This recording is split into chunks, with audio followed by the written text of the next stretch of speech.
પણ થઈ જાય બાપ। એટલે ખરેખર એવું નથી કે આ બધા આપણે આયા હે ને જતા રહીશું એવું ના કરતા, કેમ કે કોઈક કંઈક લઈને જ આજો।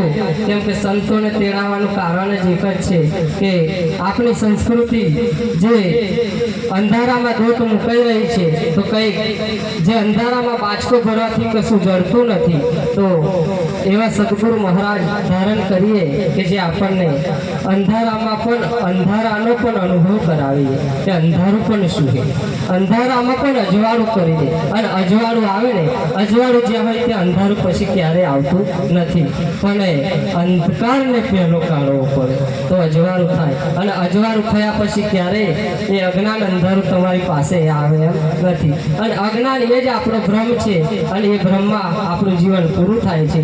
માટે ખરેખર અને આજે વધારે ન કહેતા બધાએ જે સાથ સહકાર આપે છે પાંચેય વાળીઓએ એક ભાવ એક મતથી હે કે જેમને સાથ સહકાર આપીને આ પ્રોગ્રામને દીપાવે છે, તો એ બદલ એ ભાઈઓને ખરેખર ઘણો ધન્યવાદ।